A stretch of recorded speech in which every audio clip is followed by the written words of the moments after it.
Large language மாடலுக்கும் SLM small language மாடலுக்குமான difference என்ன?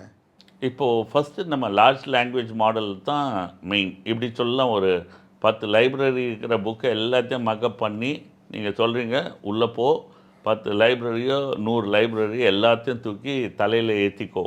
அதுதான் லார்ஜ் லாங்குவேஜ் மாடல். அதுதான் இன்றைக்கி மட்டும் பண்ணிகிட்டு இருக்காங்க. ஆனால் இந்த லார்ஜ் லாங்குவேஜ் மாடல் வந்து ஏஜிஐ நோக்கி போகும்போது நிறைய வி கால் இட் கான்டெக்ஸ்ட் விண்டோன்னு சொல்லுவோம்.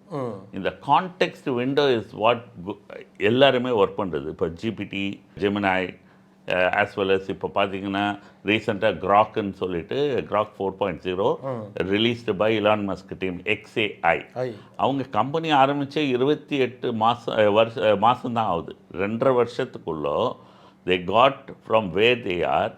உங்களுக்கே தெரியும், ஒரு அசுர வளர்ச்சி இலான் மஸ்கால் மட்டும்தான் முடியுன்றதுக்கு இது ஒரு எக்ஸாம்பிள். அவர் பல விஷயம் பண்ணியிருந்தாலும் இந்த இடத்துலையும் ஒரு இது பண்ணியிருக்காரு. ஏன்னா இந்த LLM மாடல் வந்து இதை டெஸ்ட் பண்ணுறதுக்கு ஒரு மெஷர்மெண்ட் வேணும் இல்லைங்களா? அதுக்காக கண்டுபிடிச்சது வந்து என்னென்னா, இந்த நிறைய கம்பெனிஸ் வருது. டீப்சீக் இருக்குது, கிளாட் இருக்குது, ஜெமினை இருக்குது. இவங்கள எல்லாத்தையும் இந்த இப்போ புதுசாக நீங்கள் எடுத்துன்னு வந்தீங்க, ஆனால் அதை டெஸ்ட் பண்ணி கண்டுபிடிக்கணும்னு சொல்லிட்டு HLEன்னு சொல்லுவாங்க, ஹியூமனிட்டி லாஸ்ட் எக்ஸாம். என்னது? Humanity last exam.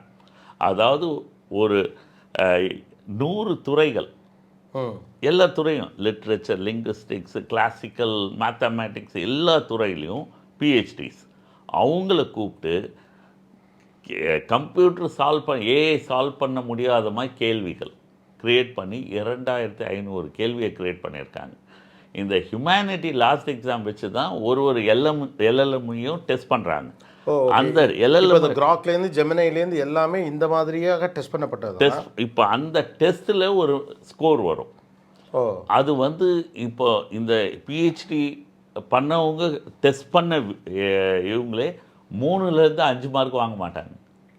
அதாவது ஹியூமன் கிரியேட்டட் டெஸ்ட்டு தான் எல்லாமே டாக்டரேட்டு. இந்த டாக்டரேட் கிரியேட் பண்ண எக்ஸாமே அவங்களுக்கே வச்சாலே தே கேனாட் டேக் 3 or 5. எல்லாமே இப்போ நீங்கள் OpenAI, GPT இவங்கெல்லாம் நல்ல ஸ்கோர் எடுத்திருக்காங்க.